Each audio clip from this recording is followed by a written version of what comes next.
तो फ्रेंड्स, अगर आप अपने बच्चों का भविष्य उज्जवल देखना चाहते हैं कि आपके बच्चे समाज में एक अच्छा मुकाम बनाए, तो इस वीडियो को आप अंत तक देखिएगा। संडे स्पेशल में आपका स्वागत है। दोस्तों, आज का वीडियो बहुत ही खास है। खास उनके लिए है जो ज्योतिष विद्या पे विश्वास करते हैं। क्या कहता है ज्योतिष शास्त्र, क्या कहता है ग्रह, क्या कहते हैं सितारे आपके बारे में? आप नौकरी करेंगे, व्यवसाय करेंगे, क्या करेंगे? वकील बनेंगे, डॉक्टर बनेंगे, क्या बनेंगे? इन सब चीज़ों का सिलेक्शन कैसे होता है, कैसे इसका अध्ययन किया जाता है ज्योतिष शास्त्र में, इसके बारे में आज हम जानेंगे। पंडित विंध्याचल लाल देव जी हमारे साथ जुड़े हुए हैं, जो हमें जानकारी देंगे, बताने की कोशिश करेंगे कि आपका कुंडली क्या कहता है। बाबा, आपका बहुत बहुत स्वागत है हमारे यूट्यूब चैनल पे।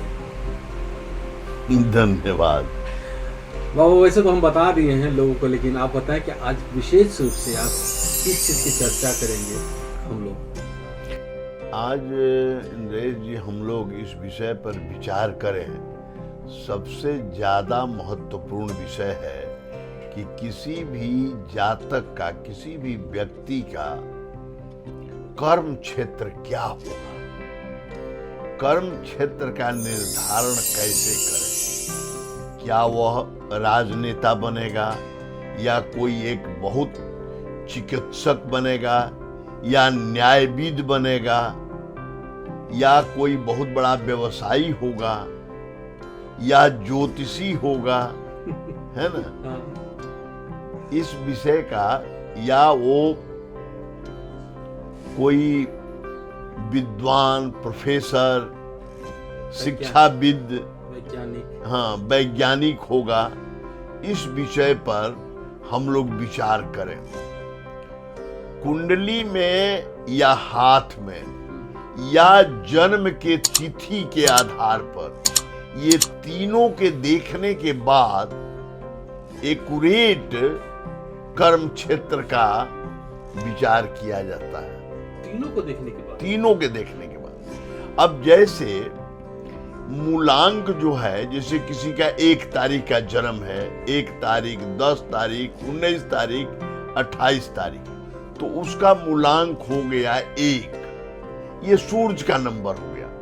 और टोटल जोड़ने पर यदि 8 आ गया, या किसी का 4 तारीख, 13 तारीख, है ना, माने जो 4 नंबर वाले हुए, 22 तारीख, 31 तारीख का जन्म है, और उसका आ गया मूलांक पूरा जोड़ने पर डेट ऑफ बर्थ,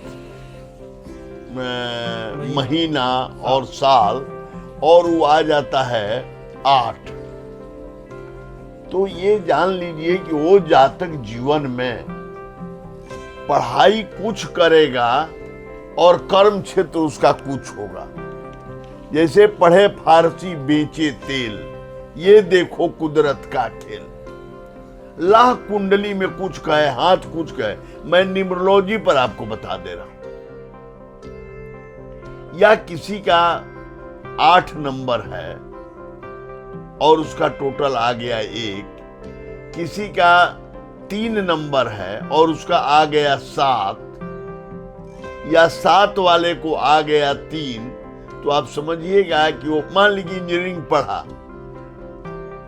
और वो काम करेगा किस चीज का? इंजीनियरिंग से संबंधित काम नहीं करेगा। हाँ, उसको लाइफ में कर्म क्षेत्र कुछ और होगा और शिक्षा कुछ और की प्राप्त करेगा। जैसे कोई वकालत पढ़ा और राजनीति कर रहा है, वकालत से कोई संबंध नहीं, एक दिन कोर्ट नहीं गया, ये बात उसकी होगी। अब अगर किसी का 4 आ रहा है, मूलांक भी 4 आ रहा है, हाँ, या 5 आ रहा है? नहीं, 5 तो फिर दूसरा हो गया। अच्छा, 4 है और टोटल भी 4 आ गया, तो वो आदमी अपने क्षेत्र में बहुत बड़ा आदमी होगा, एवरेज से ऊपर रहेगा। अच्छा, अगर जो अंक है वो आदमी प्रैक्टिकल होगा। पहला बात जान लीजिए, न्यूमरोलॉजी में अगर किसी का 3 से स्टार्ट करता है और टोटल जोड़ने पर भी 3 ही आ गया, माने 3, 21, 12, 30 को जन्म है और टोटल भी महीना और साल जोड़ने पर भी 3 ही आ गया, तो वो आदमी हमेशा एवरेज से ऊपर रहेगा, बहुत बड़ा आदमी बनेगा। ये पहला बात जानी। उसकी माइंड बहुत स्थिर होगी, वो फिकल नहीं होगा। बहुत सारे लोग होंगे जिनका मतलब कि डेट कुछ है, मूलांक कुछ है। हाँ, तो लाइफ में बहुत भटकते हैं। और मूलांक भी, अब जैसे मान लीजिए कि मूलांक भी अब उसमें ये देखना होता है कि शत्रुता वाली मूलांक है कि मित्रता वाली है, और उस पर विचार होगा, या समभाव का मूलांक है। ये सब बहुत टेक्निकल चीज है, इसका अध्ययन करने वाली बात है। अब कुंडली में बृहस्पति से कर्म क्षेत्र का विचार किया जाता है। बृहस्पति किस राशि पर है? अगर बृहस्पति मेष राशि या वृश्चिक राशि पर है तो आंख मूंद के कहिए कि वह जातक एकेडमिक क्षेत्र में या लॉ के क्षेत्र में या सीए वगैरह, माने इससे संबंधित बुद्धिजीवी क्षेत्र में हो जाएगा। बृहस्पति से ही निर्णय किया जाता है। अपने घर में अगर बृहस्पति है, धनु और मीन में है, तो जातक किसी भी क्षेत्र में, जिस क्षेत्र में लगा दीजिएगा उस क्षेत्र में वो बहुत उन्नति करेगा। अगर कर्क राशि पर बृहस्पति है तो वो बहुत बड़ा आध्यात्मिक पुरुष होगा। बहुत लोगों में देखा गया है कि मतलब कि बचपन युवा अवस्था में बहुत आध्यात्मिक रहता है। हाँ, और आगे चल के पूरा वहाँ उसके वो तो उसके लाइफ में चेंज आता है दशा अंतर दशा से भी। अच्छा। हाँ, जैसे प्रतिकूल ग्रह की दशा पकड़ा गया, अब जैसे किसी की कुंडली में पूर्ण डॉक्टर बनने का योग है, अभी समझ लीजिए, और शनि की दशा पकड़ा गया, तो या तो डॉक्टर नहीं बनेगा, या बनेगा तो चलता फिरता डॉक्टर बनेगा, जैसे होम्योपैथिक हो गया, आयुर्वेदिक हो गया, कुछ मैंने इस तरह से, या ये जांच पड़ताल करने वाला जो होता है पैथोलॉजी, या इस सब तरह के ही मैंने रह करके वो रह जाएगा, पूर्ण डॉक्टर नहीं होगा। हाँ, वो दशा पर भी पूरे ये कर्म क्षेत्र का जो सिलेक्शन है वो बड़ा सोच समझ के करना है। कुंडली में अगर किसी के कर्म की आप विचार करने जा रहे हैं तो पहले उसमें न्यूमरोलॉजी से देख लीजिए उसका अंक कैसा है, भटकने वाला है कि एकजुट है। दूसरा जो है वो बृहस्पति को देखिए कि किस राशि पर बैठा है और कहाँ का मालिक होकर के किस राशि पर बैठा है, ये बात देख लीजिए। उसके बाद सूर्य से भी विचार किया जाता है। फिर इसके बाद नवमेश दशमेश का क्या पोजीशन है। मान लीजिए कि प्रशासनिक योग है तो प्रशासन तो भाई सभी क्षेत्र में किया जाता है, लेकिन अगर किसी का नवमेश दशमेश में एक्सचेंज हो गया, लग्नेश नवमेश में एक्सचेंज हो गया, पंचमेश नवमेश, तो वो आदमी क्लास 1 प्रशासनिक पद का अधिकारी होगा। पढ़ेगा इंजीनियरिंग लेकिन वो प्रशासनिक पद पर चला जाएगा। बहुत सारा ऐसा उदाहरण है। हाँ, बहुत से एग्जाम्पल है। आप अभी देखिए देश के मंत्री बने हैं, विदेश मंत्री जो बने हैं वो आईएएस अफसर रहे और आज वो विदेश मंत्री हैं। तो इस तरह से लाइफ में कर्म क्षेत्र का सिलेक्शन, दशा, बृहस्पति की पोजीशन और अपना न्यूमरोलॉजिकली डेट ऑफ बर्थ, ये तीनों चारों चीज को मिलाने के बाद ही कर्म क्षेत्र का सही सिलेक्शन होता है। आपने हाथ की बात की है? हाथ की बात की। हाथ में भी उसका सिलेक्शन होता है कि कोई सेना में जा रहा है, पुलिस में जा रहा है, उसका मंगल कैसा है, निम्न मंगल से वो विचार किया जाएगा। अगर कोई वकालत या कोई बुद्धिजीवी क्षेत्र में जा रहा है तो उसका बृहस्पति का माउंट देखना है। कोई बहुत स्ट्रगल करके इंडस्ट्री वगैरह तो उसका शनि का माउंट देखना है। प्रशासनिक पद पर जो है वो सूर्य के माउंट से विचार किया जाएगा। कोई मेडिकल या किसी भी तरह के मतलब कि सर्जिकल सामान या ये सब मैंने करता है तो उसका बुध के माउंट से देखा जाएगा। कई चीजें जो है हाथ में मेडिकल का चंद्रमा के माउंट से भी और शुक्र के माउंट से भी विचार होता है। तो अगर और कोई इंजीनियर या साइंटिस्ट होता है तो उसमें शनि और राहु का विचार बहुत इंपॉर्टेंट होता है। अच्छा, मान लिया कि हमको कुंडली बता रहा है, न्यूमरोलॉजी बता रहा है, हाथ बता रहा है कि इसको वकील बनना है, और वो उसका रुचि क्या उसके हिसाब से उस वकालत के विपरीत है। विपरीत- आपका कहने का मतलब है कि वकालत में उसकी रुचि नहीं है। इसका मतलब कि कोई ऐसी पीरियड उसकी चल रही है जो उसको भटका रहा है, और जिधर वो जाना चाह रहा है उधर जा करके वो भटक जाएगा। तो इसके जैसे बहुत से लोग मेरे पास आते हैं दिखाने के लिए, उनको एकेडमिक क्षेत्र में शिक्षक वगैरह बनने का जोग है, लेकिन वो बीपीएससी और ये सब में लगे रहते हैं। वो 5 साल 10 साल तैयारी करते हैं, नहीं होता है, और उसमें भी पिछड़ जाते हैं। जैसे आपने मेरे बारे में ही बताया था कि हम मतलब वकालत के क्षेत्र में हम जाते हैं। हाँ, बहुत अच्छा करते हैं, बहुत अच्छा करते हैं। समय जैसा रहेगा उसी पर पूरा भविष्य डिपेंड करता है। अगर आप सही सिलेक्शन कर लिए कर्म क्षेत्र के अपने कुंडली के हिसाब से, तो आपका जीवन जो है उस क्षेत्र में अंतिम सिरे तक बहुत अच्छा पहुंच जाएगा। इसके लिए तो बहुत ही अच्छे ज्योतिर्विद की आवश्यकता हाँ हाँ, बहुत। है। इसके लिए कौन सा उपयुक्त समय रहेगा, उपयुक्त महीना कौन सा, मतलब कि बच्चे का उम्र क्या होना चाहिए जब इस चीज की बातें की जाए तो?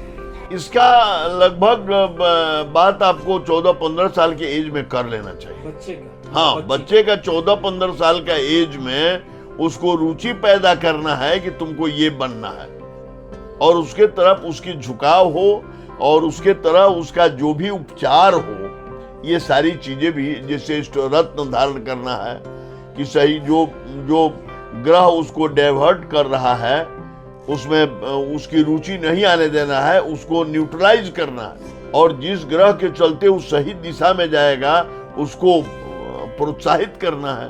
तो कुंडली के हिसाब से या हाँ, कुंडली, हाथ, जो भी न्यूमरोलॉजी जिस तरह से भी हो उसको मिला करके पहले तो ये देख लीजिए कि इस जातक को भटकाव का योग है कि नहीं। अगर भटकाव का योग है, जैसे मैंने बताया है कि मान लीजिए किसी का जन्म 3 तारीख को 7 मूलांक हो जा रहा है, या 7 को है 3 हो जा रहा है, तो ऑटोमेटिक वो लाइफ का 35 साल की उम्र तक वो भटकता रहेगा। 35 के बाद ही उसकी जो है लाइफ में चेंज आएगी।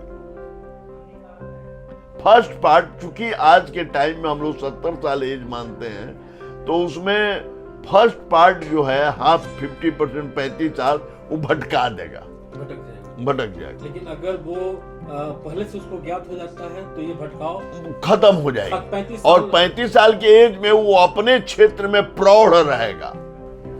ये बेनिफिट होगा, ये बेनिफिट होगा। सही बोले, यानी कि जो हम भटक गए, हम अपनी बात अगर हाँ, करते हैं हाँ, तो हम भटक गए, हाँ, अब कुछ नहीं कर, उधर नहीं जा सकते, हाँ, जो कि योग था, हाँ, योग था, हाँ, लेकिन नहीं गए, नहीं गए तो भटक गए। भटक लेकिन अगर आप जैसे लोग मिल जाते युवा अवस्था में तो हाँ हाँ, तो भटकने का कोई सवाल ही नहीं था। सवाल नहीं था। अगर मान लिया कि कोई गार्जियन है जो अपना बच्चा को या बच्ची को हाँ, डॉक्टर बनाना चाहता है, हाँ, और योग कह रहा है कि उसको डॉक्टर नहीं बनना है, हाँ, तो वो नहीं बनेगा, डॉक्टर बनेगा नहीं। योग नहीं है तो नहीं बनेगा। अब बन भी जाएगा तो छोड़ देगा। हमारे पास एक नहीं हजारों ऐसे कुंडली आया है जो जबरदस्ती गार्जियन इंजीनियरिंग में एडमिशन करा दिए हैं। मैंने कहा कि तो इंजीनियर बनने का दूर दूर तक इसको योग नहीं है, और 3rd ईयर में 2nd ईयर में वो इंजीनियरिंग छोड़ दिया है, या फाइनली पास करके भी इंजीनियरिंग से कोई लगाव नहीं है। ये पहला बात जान लीजिए। अभी एक देवघर में पशु विभाग में डॉक्टर हैं, उनका बेटा इंजीनियरिंग में एडमिशन हो गया था, हमको नहीं बताए थे, हमसे कुंडली दिखाए तो हमने कहा कि इसको तो इंजीनियर बनने का योग नहीं है। अब तो इंजीनियरिंग में सर 2nd ईयर में पढ़ रहा है, और 3rd ईयर में छोड़ छाड़ के भाग आया, सब पैसा बेकार चला गया उनका। तब हमारे पास देवघर से हुआ है और कहे कि सर जो आप अब हमको बताइए कि इसको क्या करना चाहिए, किधर हम एडमिशन नामांकन करावें। फिर हम देखे हो के बताए जो करना चाहिए तो इसमें 14 से 15 साल के जब बच्चा 8th 9th में है तभी आप किसी ज्योतिर्विद से सही गाइडलाइन ले लीजिए कि क्या करना है, इसका ग्रह क्या बता रहा है, इसका स्टार क्या कह रहा है, इसकी हथेली के लाइन क्या कह रहा है कि इसको क्या बनना चाहिए। और ये हम बता भी देते हैं कि देखिए ये योग ये है, लेकिन इसमें अभी रुचि नहीं होगी, इसका ये नहीं होगा, आप इसमें भटकेगा, लेकिन आपको हमारे विचार से इसको इसी क्षेत्र में जाना चाहिए। तो मतलब कि ये तीनों का योग, चारों का संयोग जब तक नहीं, मतलब कि जानकारी प्राप्त नहीं होगा, भटकाव रहेगा। भटकाव जरूर। और अगर मान लीजिए किसी का, जैसे ये तो हो गया कि सम और विषम वाला संख्या वाला बात हो गया, 4 और 8 वाला बात हो गया, कोई सम विषम नहीं, कोई सम विषम की बात नहीं है। कौन सा, जैसे शनि और राहु में शत्रुता है, समझ लीजिए, बृहस्पति और शनि में शत्रुता है। अब बृहस्पतिवार को जन्म है या सूर्य के 1 तारीख को सूर्य और शनि में शत्रुता है, और उस दिन आपका जन्म है, आप फिर इसके बाद आपका मूलांक उस तरह से आ जाता है, तो ऑटोमेटिक वो तो भटकाएगा। उसमें सम माने मित्र ग्रह, शत्रु ग्रह, इस सबका विचार करना पड़ता है, तभी एक निर्णय, निर्णय एकदम ठोस निर्णय तभी दिया जाएगा। अच्छा, रत्न इसमें क्या काम करेगा? रत्न जो है, जैसे कि मान लिया कि हमको पता चल गया, तो क्या रत्न तो जो हमको ग्रह भटका रहा है, वह ग्रह के निवारण के लिए हम रत्न धारण करेंगे तो भटकाना बंद कर देगा। हाँ, उसको न्यूट्रलाइज कर देंगे, उसको पावरलेस कर देंगे। और जो ग्रह मेरा पावरफुल है, जो हमको सही दिशा में ले जाएगा, उसको हम पावर देंगे।